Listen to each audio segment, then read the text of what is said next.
Hello and welcome to Chipping In. It is your instalment of golf in the Fanatics Golf Club itself on Fanatics TV. We're on YouTube, Instagram, Twitter, everywhere. You can find us at the Fanatics. It's myself, Ollie Silverton, joined by Ewan Porter. Ewan, how are you? Excellent, thank you. Better for seeing you. I'm not sure about that shirt though. Really? You don't like the Black Mountain Thai course? That I like Black Mountain. Oh. Just the shirt vibe. Thought I'd go for something new. I'm wearing the party shirt because, of course, it's the Waste Management Phoenix Open. We'll get into that a bit later. But first, actually, I've got a story about playing this course. We're going to talk about our golf games to start with. Mix it up. We're going to start with, let's call it the amateur. I know you've dabbled in the professional side of things very successfully. But this week, you did something incredible. You played a golf course which looked ropey to the eye, but I believe I'm right in saying you have now completed the journey of playing every single golf course in the Sydney metropolitan area. Firstly, when did this journey start? Well, I grew up in Sydney, so I guess you could say it started when I was 11 years old, my first round of golf. Now I'm 42, 31 years later, I've ticked them all off. Now this is the Sydney metropolitan area, so it excludes the Central Coast, Wollongong, the Blue Mountains. Now bear in mind, I think I've played the bulk of those as well, but 94 courses in total. I think 5 of those don't exist anymore. And yeah, the last one last week was at Fairfield City Golf Course in Western Sydney, and I don't think it's fair to say I saved the best for last, maybe the opposite end of the spectrum, but I was joined by 3 of my good friends, all in the golf industry, Jimmy Emanuel, Matt Burns, Adrian Logue. They've been with me almost every step of the way the last couple of years, ticking off the last 12 or 15 public golf courses using the retro clubs, wearing some terrible outfits, not as bad as yours, but love it. Yeah, good fun. Love it. Okay, so through this journey, we have to do some of the best, worst, all those things. Let's go first. Favourite course of the 94? Well, favourite course in Sydney would have to be New South Wales Golf Club, I think. It's hard to go past any of New South Wales, the Australian. I mean, I was a member at the Lakes for 7 years. I always enjoyed the Lakes. I really did. I loved the volatility of the place. I loved the fact that as an elite player, you could shoot 7 under or 7 over pretty easily, depending on how your game was, and it didn't have to differ that much. I assume you were going to ask me worst golf course. I was going to say most overrated. I was going to most overrated. Put I would say out of those 94, I would say probably 80 of them probably don't have a rating. There's a lot that are overrated. Let's just put a most fun course category in there, and I have to say Bondi Golf Course. I was living right near Bondi Golf Club up until fairly recently, and would quite often go there at first light with a few mates, or we just, if we didn't have anything on one afternoon, we'd head down there with 3 or 4 clubs, and it's prime real estate. It's probably the most expensive location totally in Sydney, but that's great fun. Yeah, I mean, if you haven't been there, you've got to go. You can basically play topless, no shoes, walk around. It is unbelievable. One of the par 4s with basically the water on the right, a lot of balls sorting out some dolphins down there, which is great. Let's go best and worst scores. Do you know which rounds and what we're sort of talking? Or do you I wasn't really keeping scores, no, at any of them. I mean, my best round in Sydney would be at my old home club at Cronulla. I shot a 59 there when I was 18, par 70. 59? 11 under par. Still the course record, surely? Well, it was members' tees that day, okay. so it wasn't back. Fine. But yeah, I guess when you set a benchmark like that early, it can only go downhill, unfortunately. At 18? Is that when you say you genuinely, when do you think in your career you're playing your absolute best golf? Because they often say you can peak later, and we see that a lot with golfers. It's interesting, What's the young lads who got the Chinese guy, Zhuang, who got, was he 14 at the Masters and got docked for slow play? And made the cut still at 14. Phenomenal. What's and happened to him? He can't break 80. You look at his world ranking, he plays some tour in China and really doesn't make cuts and doesn't break 80. Yeah. So when do you on your journey, when will you feel like you had your game at the best or playing? Because that's pretty statistically amazing. I was 25 and I'd been a pro for 6 years, but I had a great stretch for a little while there where I won on the Corn Ferry Tour, played a couple of Opens and won again when I was 27, and I'd say 25 to 27, but I wish I had the 42-year-old head on the 25-year-old shoulders back then. I would say technique-wise, even though I play socially these days, I would say my technique's probably better now because I know there are no repercussions really for playing poorly, but it's a strange game. Oh, senior tour coming. Stay tuned in a few years. Love it. Speaking of Black Mountain, this came up because this is the closest I've been to a hole-in-one Black Mountain. It was on, I don't know, it's a par 4, 334 yards. I teed off, and there was a group in front. There was a little creek, which I basically wasn't sure I'd carry, but obviously a bit hotter. It was Christmas Day, actually, last year. Playing my brother-in-law, so he was there, so it's not a lie. Bounced just in front and rolled between the group in front who was putting his legs and genuinely stopped dead centre of the cup, half a roll from the middle of it. They turn around. I think I'm going to get told off. I really sheepishly back in the cart. The caddies all laughing, and they just give me a standing ovation. But it was genuinely less than other. And all you think is on the tee, if you had moved it an inch, you've got a hole in one. Apart from I never had one ever. I was hoping you'd say it was 300 and something yards, but it was uphill into the wind, and I only hit an iron. No. But in theme with the waste management Phoenix Open this week. That happened there in 2000. Andrew McGee, the only albatross, I believe, in that tournament's history on the 17th, the drivable par 4. The group in front were putting, and there's no footage of this, but apparently it hit Steve Pate in the group in front's putter, was standing there leaning on his putter off on the fringe of the green. It hit the shaft of the putter whilst they were putting out with the flag out and ricocheted into the hole. And that's play on, par 4. Because it's a different group. It doesn't matter if it hits. That is amazing. Phenomenal. So you've almost, in some respects, mirrored that. That's exactly what I was going for. No, it was 330 downhill, probably with the wind, the baby draw. But this week I had round 1 of match play at my club, and I saw my first ever amateur hole-in-one. I was playing against Harrison Henry, a friend of mine, Dad, Doug. He'd never got one before. He, last year on the same hole on 17, had hit a ball OB and then got a hole-in-one, but he was like, I don't think that counts. Like, no, Doug, that's a par. And it was awesome. One bounce, it was a 9-iron, 103 metres. He normally hits at 100 and he then, that's a little bit of wind helping. Front pin tough, in the air. I'm not taking all the credit. I said, go in. And bounce in the hole. So I had a bit to do with it. You don't mind losing a hole to an ace, do you? I was next. I'd lost 16. I went, well, I've got to get this for the half. Luckily, it was I gave him 9 shots, and it wasn't one I was giving him, luckily. But yeah, I very nearly, I was like, well, there's no point in me literally teeing off. I have to be in for -1. Did you beat him in the end? Did just about birdied the last to win 2 up. Yeah. Oh, wow. So, needed. Not a bad best ball those last couple of holes, by the way. No, between the two of you, we did play. Yeah, that's actually true. We started on 10, but yes, we will absolutely take it. But I can't do match play, and that's one thing for I guess amateurs. 1, I'm not overly competitive, apart from myself. 2, there's no a couple of times he wasn't great off the tee. I just kept going driver, and we're like, oh cool, I'm gone to. There is no part of me that's like, oh, gentle 4-iron, or just like none of that. It is so weird when. We just play Stapleford each week, basically, is how the clubs do it. It's tough to do like that. You can see why some people love it and are great at it. And I hate gimmies. I'm going to quickly do the things I hate. Gimmies. I just think they're just awkward. The whole time, especially when you don't know the person, and they could be competitive and they look up at you and you're like, well, should I? But they're not great at putting.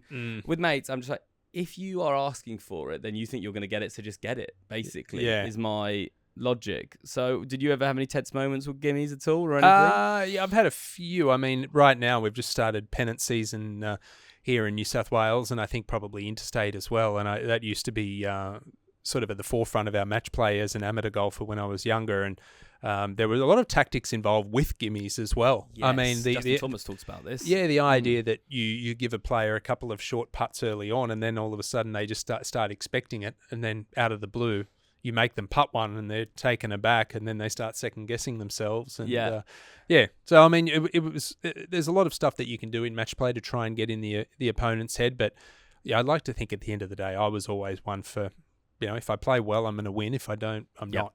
So don't let it down to that. No, it's funny. I won't name the club, but there was a note sent to the club recently, which is very funny because quite famously, I think some of the older members give anything about inside 6 feet, and a letter from the RNA was written, and we got in a newsletter saying, guys, it's come to the attention of the RNA, a club in Sydney is being very generous with gimmies. Can you basically stop doing it? How amazing is that it's got that all the way to the home of golf? That's impressive. Yeah, it is good. But fun week on the course. I've been using your tips. I won, so they've obviously been helping. Thank you. Yeah, I'll get that 50 off you later. Yeah, thanks for that. We are going now to the PGA Tour. It was the Pebble Beach Pro-Am, not the Pro-AM as they read it on SEN and a few other, I think, places on Fox, which was very amusing. We'll get on to Rory first. I think it's the one place to start. This might be a little bit... He, to me, is looking like the Rory of 10 years ago. Like, he's putting his foot down. He's winning by... I mean, that last round was incredibly impressive. It helps when you're hitting driver 7-iron into par 5s. But what about you? Is there anything you see in his game that looks a bit different from previous years? Physically, not really. The only thing I think that he probably himself would admit that he needed to improve a little bit was his wedge play. His wedge play has been a little askew over the years and out of control. But that was his 27th PGA Tour win. I mean, it's quite phenomenal. He actually touched upon last year how he was most impressed with his own consistency. It was something that eluded him a little early on in his career, but he's generally always top 5, top 10 in these strong fields, which is really, really incredible. But he said after his win that during whatever short off-season they had, that he wanted to be a little bit more Scotty Scheffler-like in 2025, and what he meant by that was have a little bit more discipline with his game, try and rein it in a little bit, because I think most people would agree that Rory was probably a little ill-disciplined at times in that he would always go for the shot that maybe wasn't necessary. But look, I think he's got that mentality again of, and I don't think he ever really lost it, but you can see it's there where he wants to step on your throat and win. He'll be your mate, he'll be your friend at the end, but when you're out there competing, he wants to win, and I think that that fifth major championship could occur this year. I was about to say, if he wins one this year, what is it? Because there's the home pressures with Portrush, which I think was it 8 he got last time on that first at Portrush. That's right. He missed the cut by 1 in the end. Yeah, exactly. Came back from it. The Masters he's always linked to. If he wins one, what one is it this year? I'm gonna go left field and say US Open. Yep. Oakmont this year. Yep. Very, very difficult golf course. Got to drive the ball well. No one drives it better statistically than McIlroy over the last 7 or 8 years, and he's proven he can win a US Open before, and I think it's his calling. Okay, perfect. There you go. Well, it was. I love watching that course. More stuff, and we won't get bogged down about slow play with Tom. So fun. It was Tom Kim who a couple of nights before was doing it rapidly in TGL. But you're playing. You mentioned next week at Monash local Cam Davis. Now he's had a clip go absolutely viral, but you've got a bit of a hot take on it. Where he was later in round and basically on the 4th round. Looked pretty near a tree root, and I think the strike was obviously incredible, but the spin he got was remarkable. But what did you sort of make of that? I thought it was funny that I read online I can't remember what website it was, not that I would mention it anyway, but basically saying how lucky he got on the final hole. He skirted the ocean off the tee and then flared his second shot well out to the right.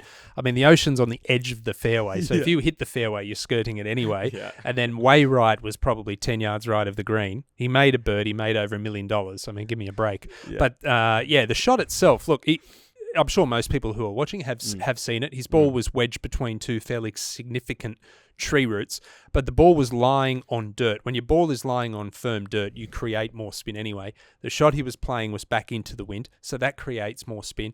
He had to, because of those tree roots, he had to pick the club up more abruptly. He had to hit the ball first and come down a little steeper. That too creates a little bit more spin. Now, in saying all of this, he had to judge it to perfection to play the shot that he did.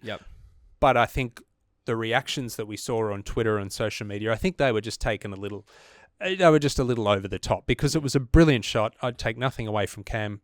Great birdie, great finish, top 5, deserves it.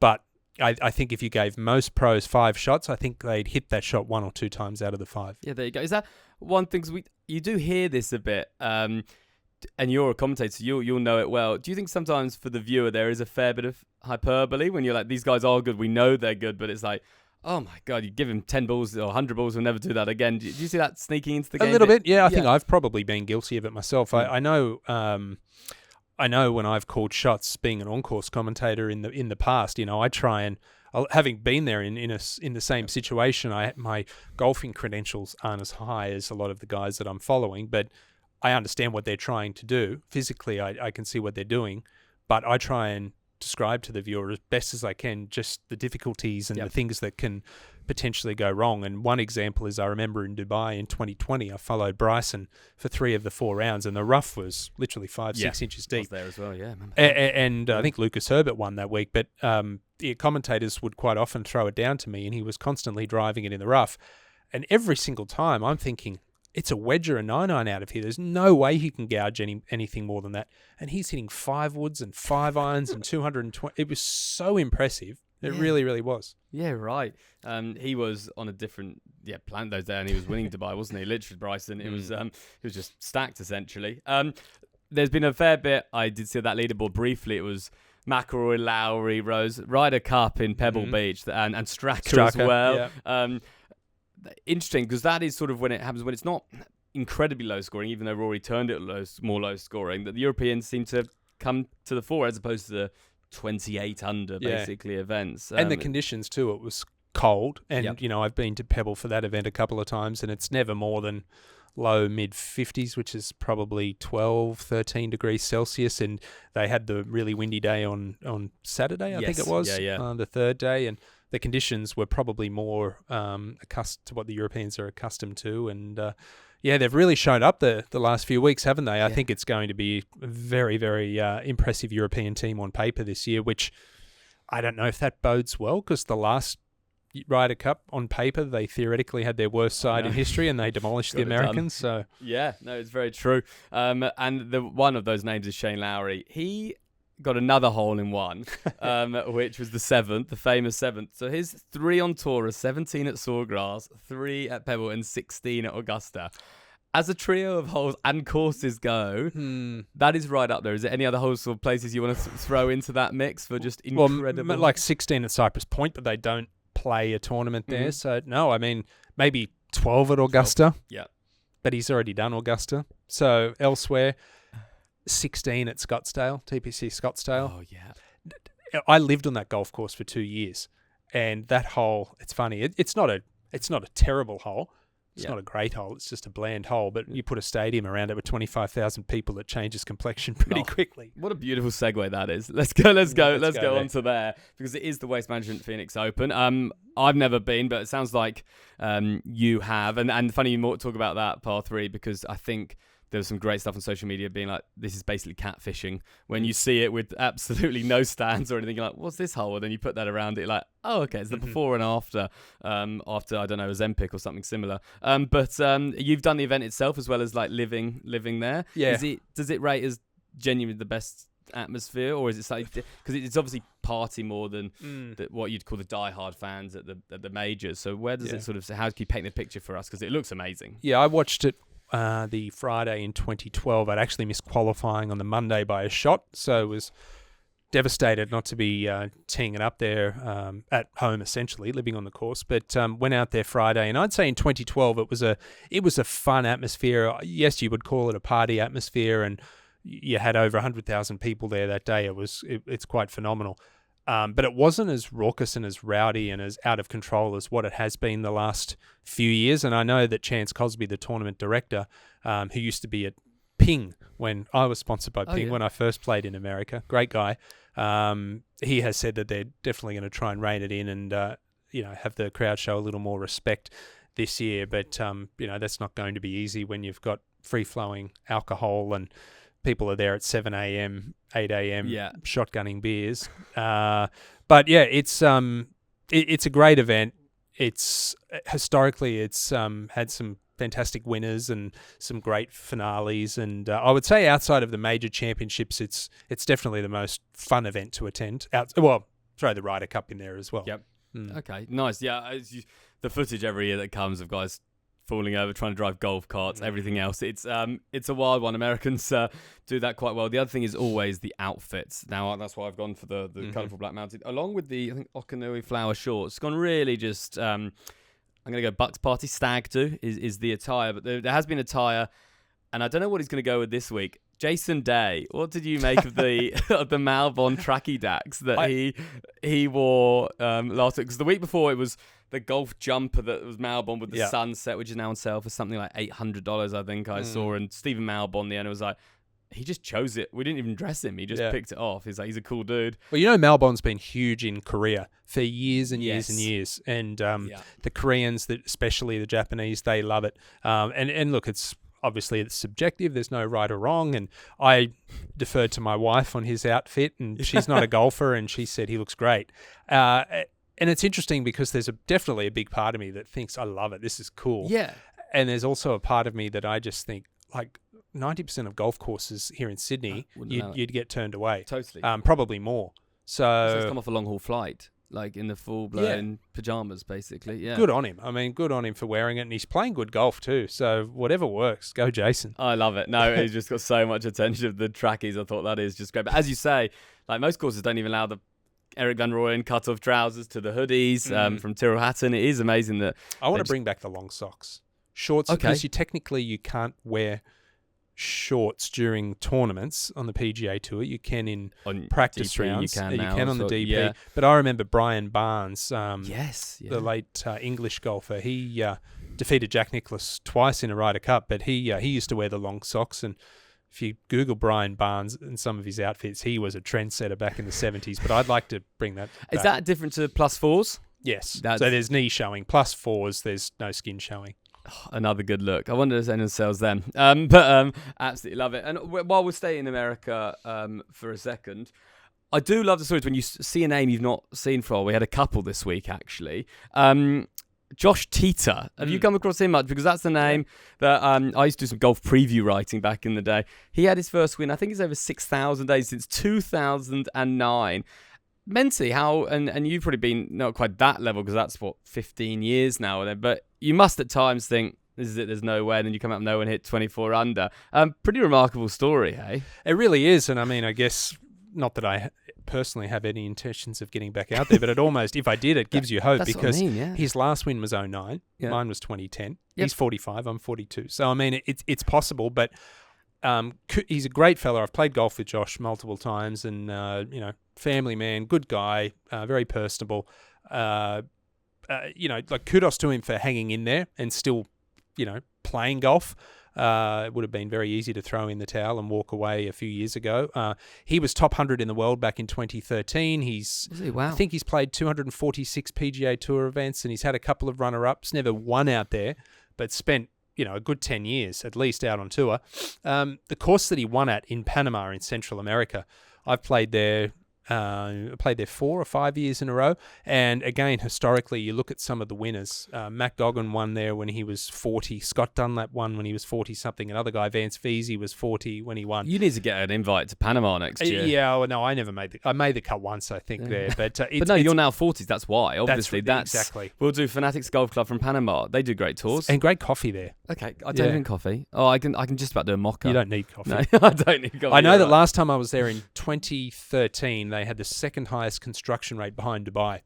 Wow. In the world, in Panama. There are a ton of Americans buying properties down there and apartments were going up everywhere. But that golf course was, 8, 10, 12 under par at most, winds. It's just over 7,000 yards, but narrow fairways, small greens, very grainy. It gets stupidly hot down there. Yeah. My last year there, Jordan Spieth played the group behind me. Wow. He didn't have a tour card. He'd just turned pro. He'd missed at Q School at second stage in 2012 along with Brooks Koepka. He played group behind me on an invite, and I remember a couple of things. I remember him throwing a club on the 14th hole about 30 yards down the fairway, and I remember after each round, it was stupidly hot. He was grinding on the range for about 2 hours by himself, and it was a terrible practice facility. And I remember saying to anybody who'd listen, that guy's going to burn himself out. He's not going anywhere. And aren't you right? Look at him now. He's now having to get sponsor invites to the Genesis I saw in a couple of weeks. Isn't it? Yeah, poor guy. Poor guy, yeah, struggling. Absolutely struggling. I love that. How many countries do you think you've played in golf? Like, you do chucking Panama there? Are we nearing 3 figures? Oh, no, not 3 figures. Okay. No. I know I've been to 50 countries. I crossed Norway off for my 50th last year, but okay, I thought it might be even more. No, right, okay. No, playing golf. Continents. Played on all continents except Antarctica, I think. Okay. I know Tiger, I think, won in every continent. Yeah. I've at least teed it up and in all of them. But it's a part of the world that's really growing golf-wise, and you're seeing that with the influx of players from there competing around the world. Absolutely. And speaking of, that's again a lovely tangent of lots of building and where golf's growing. India, the international series, and someone at the other end of their career, but fell off basically, Ollie Schniederjans. So he was world number one amateur. Everyone was so excited. He had the Robert Rock, no hat, brown sort of parted hair, and very exciting to watch. Went missing after basically double hip surgery, I think I read, at a young age. Like, brutal to think that. And this week gets it done in a very impressive sort of field, really, with some of the LIV guys, and quite semi-convincingly, really. That golf course, DLF, is an absolute monstrous, beast. Played right? it, commentated there. I mean, every single hole. There is not one hole on that golf course with a let-up. I mean, you hit a loose tee shot on any hole, it's reload. Wow. I remember Anthony Quayle, an Australian, played the DP event there in the Hero Indian 2023. Open there or something, Yeah, and it'll be there again next month. But I think Anthony Quayle missed the cut by 4 shots or 5 shots or something. But for 18 of the holes, he was 8 under, and for the other 18, he was like 25 over or something like that. Yeah, the cut there, I think last week was 7 or 8 over. Historically, it's always between 5 and 8 over par. And if you keep it in play, there are some birdie holes, but there are elephants buried in greens. But Ollie Schniederjans, what a story! I mean, it's getting hip surgery for a golfer is not anything new. Yep. I know Andy Ogletree, who won the International Series Order of Merit 2 years ago. He'd come back from hip surgery, but double hip surgery. I mean, there's certainly, I'm sure, points in his career where Ollie's thought it's done, it's over, I won't be playing again, and here he is on the other side of it, and he's openly admitted that he's looking for a LIV contract at the end of the year. Yeah, and you can see probably pretty good for it, to be honest. Like, if you're winning those ones. Well, he's in pole position right now. Absolutely. And exciting to see if he kicks on, because you always hear that with former number ones, amateurs, like, you just want to see them, like, go incredibly well. And with, I think Nick Taylor, we mentioned last time. There's a few that kick on, some just fall away like, oh, I remember that name. So it'll be interesting to see how he goes with it. But the LIV guys, or people associated LIV, are starting to do, I'm going to say, better. They're coming to the forefront, and I say this because of Laurie Canter over in the DP World Tour. And I always say European Tour. It's just still there, even though it's very rarely in Europe. This was over in Bahrain. Laurie gets it done over there in a playoff. Pablo basically lips out on the 72nd hole. He was the one I was really surprised, the LIV, like how outspoken Eddie Pepperell is. He's good mates of him. He's a big Bath rugby guy, I know, Laurie. Lots of friends there. Did you catch much of this event in Bahrain? I watched a little bit of it, but some great stories there. Laurie, obviously, number one. In the last 12 months, 2 wins, 4 top 3s on the DP World Tour since he left LIV. So obviously something there has lit a fire in him. Maybe it was being alongside fellow Majestics and the Lee Westwood and Ian Poulter and Stenson and the success that they've had. I mean, realistically, it very well could be. Yep. The fact that he spent so much time with them and that winner's mentality. But great to see him going well. He's a good fellow, Laurie. Yeah. He's really consistent, has a terrific technique. And I know that you mentioned Eddie Pepperell. I know they were best mates, and Laurie was best man at Eddie's wedding. I know they had a bit of a falling out, but I think they're tight once again and have sorted out their differences. And Pablo played the very first LIV event ever. Of course, he did, at Centurion in London. But that was his one and only. And under the pump, I mean, he is as good as anyone, Pablo. He tough courses. He's there as well. And he's won 9 times. He was going for his 10th win there. And then Dan Brown, I mean, what a story he's become. I was there. I called his first win in Northern Ireland 18 months ago. And then he led the Open after 36 holes last year. Finished top 10. He, too, brilliant technique, brilliant golf swing. But, it was a great finish and good to see Laurie get it done. He's up to 51st in the world now. Top 50 in the world, you basically get in every single tournament on the planet, including the Masters. So, I mean, a late bloomer, really. Yeah, absolutely. No, it's really exciting. They stay in this swing. You talked about India in a few weeks. It's Qatar, the commercial bank. Have you done this one much in Doha? Spent much time in the hot desert? Not in Qatar, no. But, I mean, this is an event that I remember, even before I turned pro, watching on television and then following it closely. And it's, if we're going to call a spade here, which I think we do, I mean, it's a shame. It's still a good event, but it's lost its luster from what it was 10, 15 years ago. And you've only got to look at the winners list from, I think it was 2005 to about 2016. You had Els, Scott, Goosen, Garcia, Bjorn, Robert Karlsson when he was European number one, all won there. Yeah. And if you look at the winners list from the last 7 or 8 years, yes, they're all very good players, and I don't want this to be taken the wrong way, but again, it's Valimaki, Campillo, Rosner, Ferguson. It doesn't quite have the same sort of ring to it as to what it once did. No, it doesn't. Oh, so what you're saying is that Qatar, commercial bank Qatar, running out of money to pay the big sponsors. That's what's happened. Right. I think that has been their issue in Qatar, famously. Yeah, you are right. Looking at there, and we can do a couple of picks here. So we've got Laurie Canter, top of the market, at $13. Yannis Veerman, obviously won already this year as well, isn't it? 26s. Jordan Smith, 26. Campillo, 29s. Ewan Ferguson, 30s. And then some people have been flirted with Ryder Cups when you look at the likes of Rosner, Migliozzi, Guido there as well, and Matty Jordan, who I always like to watch. The wind can pick up there. I mean, I didn't do Qatar, but down the road in Oman and Al Mouj, and it really can pick up off the water there. So anyone particularly taking your fancy out of those names? Yeah, well, I mean, Jordan Smith, he's best ball striker on the DP World Tour. Such nearly man, isn't he? Seems to 3 good rounds often. The one name you didn't mention, I saw him in the entry list when I did look yesterday, was Angel Hidalgo. He is the most fun golfer to watch, probably globally. I mean, when he took down John Rahm in Spain in October, I mean, I remember the DP World Tour put together a 2 or 3 minute reel of him hitting shots just from that week. And it was it went viral, and it was so much fun to watch. He plays with so much flair, which is not uncommon for the Spanish. But keep an eye on him this week. Yeah, nice. I remember tipping him once in the old show I used to do, death to that show obviously, at 1,000 to 1 because I just saw him being really good on the range. He was 1,000 to 1 at Valderrama. I think he came nearly what we call DFL, which is dead effing last. Good to see. He probably heard that, listened to that, and it's really inspired him, similar to Laurie Canter with the Majestics. And on the other side, we never got to look at the Phoenix. Scotty Scheffler is... Yeah, he's $3, sometimes 4 in some places, which is they're Tiger odds basically. Yeah, but he did win here in 22-23 as well. So fair. Yeah. He's good. He's probably good for it. Then JT, just behind Hideki, who is I think 2-time winner here, and for me, will be one of my picks for the Masters. Calling it early what he's doing at the moment. Love what he's doing. Obviously done that one as well. Sung Jae-im, Sam Burns, Corey Connors. Any names standing out for you in the waste management? Well, you mentioned Justin Thomas, runner-up 2 weeks ago in the desert in California, but 4 top 10s in his last 6 starts here at in Phoenix.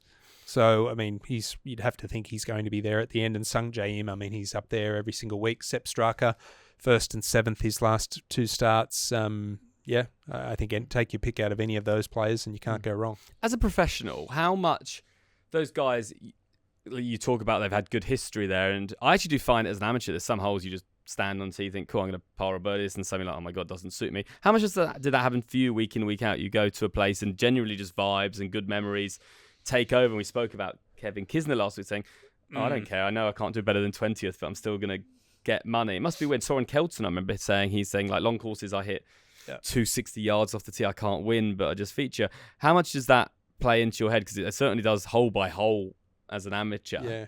Professional must be even more, basically. It's a very real thing, horses for courses. And the courses that I use as a perfect example are really any course on the sandbelt. Because I know when we used to play the Australian Masters, which was always the first event of the 3-event swing in Australia, you'd play the Masters, PGA, Aussie Open or Open PGA. And most of us had come back from a year-long campaign competing overseas, Europe, America, Asia, wherever it was. And I know at least 2 or 3 times I'd come back playing terrible golf. And as soon as I got down to Huntingdale and the Sandbelt, and I'd always try and play another course or 2 while I was down there because they're so good.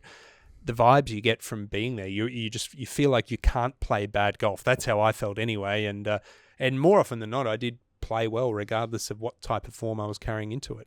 Okay, there you go. So horse of course is big, good to follow on the guides. I always like courses that and being realistic here as well, that weren't visually intimidating. Anything with a bit of space off the tee, I was okay. And whilst that might sound self-deprecating, it's also very real. Like I would freak out on certainly American courses where there's OB both sides. The golf course weaves around home estates. I started steering the ball a lot. Yeah, it's funny, and we are 20 shots difference in handicap. I'm the other way. I need to have an absolute pinpoint. As soon as I see open wide fairways, I just unleash shoulders and I never got, and it's just the high rights and everything. And I've found this more and more. I'm like, God, I need to play those more narrow courses where you've got to aim for an absolute target as opposed to I'll hit it and you'll be fine. But that's because I'm shithouse, basically. We're looking at the events there. We've got Genesis now next week. We're gonna try get you out for an idea with a special guest to be announced for a bit of we're naming it chipping in, a bit of a little competition around a practice green where you'll probably hole 100 times before they hole one. You'll just talk about all things golf, life, everything like that. Very exciting. So there won't be probably the usual shows. So we need to talk about that. There's nothing on DP World Tour, but there is LIV Adelaide.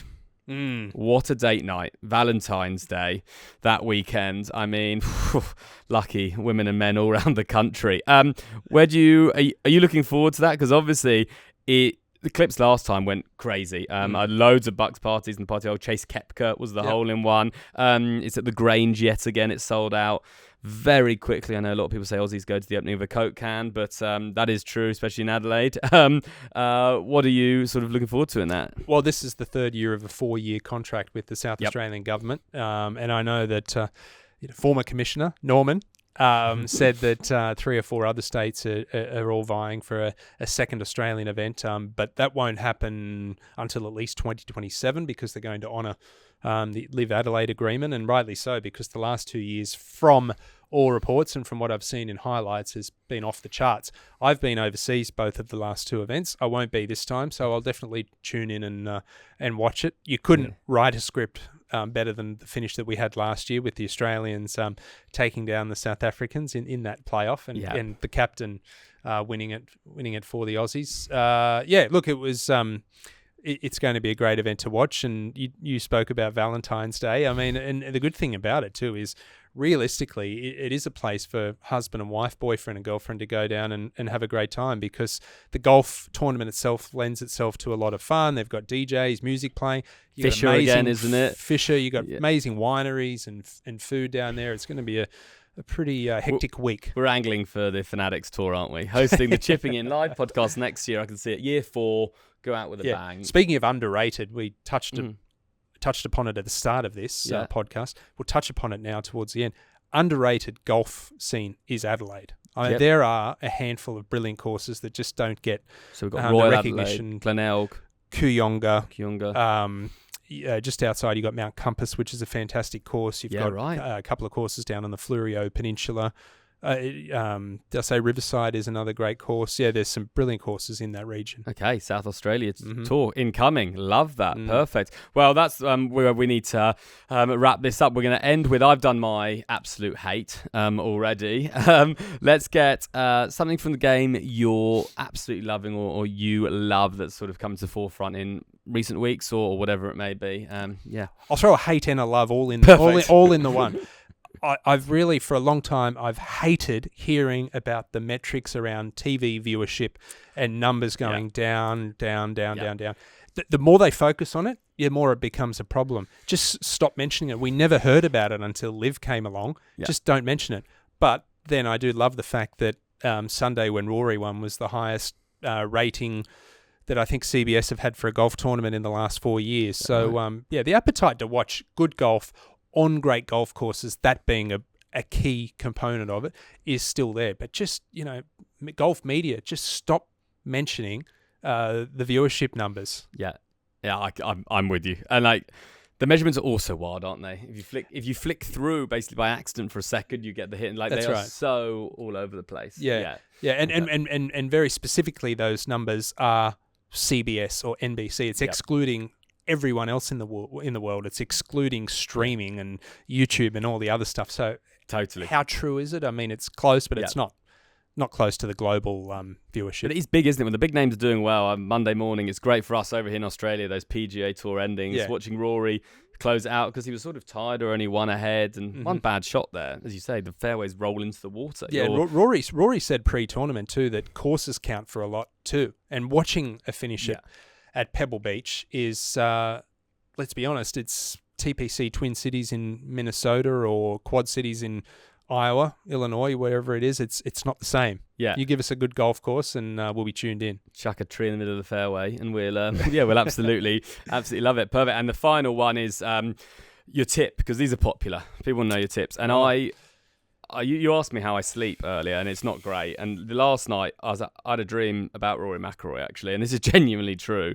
We bumped into each other somewhere, I don't know where it was, and he was telling me I'm having all sorts of issues. We don't need to go into them, on the course mainly. And for whatever reason, this dream, he was telling me there's lots of like mannerisms, superstitions of tapping his thumb lots and doing lots of things. Did you, with tip-wise, did you ever have any superstitions or habits that you stuck to that really helped you throughout your career? If it's like markings on balls or whatever it is, or those little takeaway drills, and we talk about Spieth on the bloody range for 2 hours afterwards we see alignment sticks, we see all the gadgets. Is there anything that genuinely like really helped you take to the next level? Yeah, look, there's a few directions I could probably go with this. I'm going to touch upon what I mentioned a few moments ago in that, I know from bad experience that steering a ball on a tight hole or where there is trouble is just a no-no, and it's a recipe for disaster.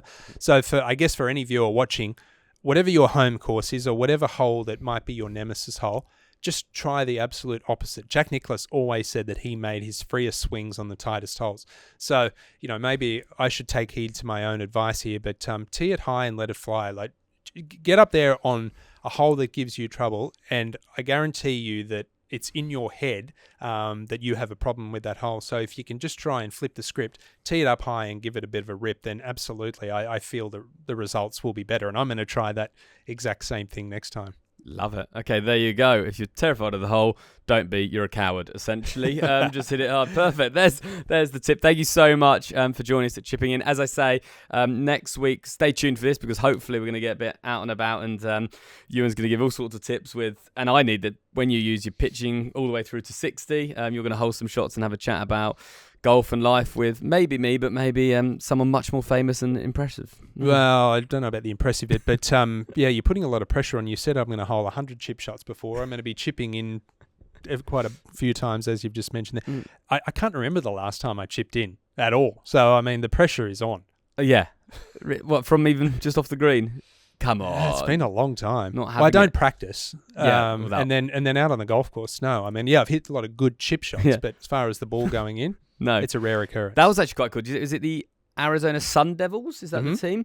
Did you see this on social media? They had their first 8 or whatever it is at that level. And that's one thing I'd love to see more college golf. We'll get into that on TV. But they did a little ring around a hole. So it was probably a 15, 20-yard chip shot. A little ring, which is probably 3 foot in every direction. And they had to get all 10 in the circle without any balls touching each other, and double points if it goes in the hole, and they managed it like first time. Incredible. Yeah. Given that area, all stayed in the circle, 2 went in. They're phenomenal. And on that note, I mean, that's where any elite player should be focusing their practice, on that region. They're the scoring clubs. That's where you make your money. Everyone can bomb the ball out there at an elite level. Yeah. Good to see him focusing on where the money is. All right, Sun Devils. Yeah, they're going to win the NCAA or whatever it's called. Perfect. All right, thank you very much, Ewan. Thanks for coming by Fanatics Golf Club as ever. We'll check back on you soon and have a massive weekend watching the Waste Management Phoenix Open. Thanks for watching Chipping In on Fanatics TV. Remember to like, subscribe, and we'll see you next time.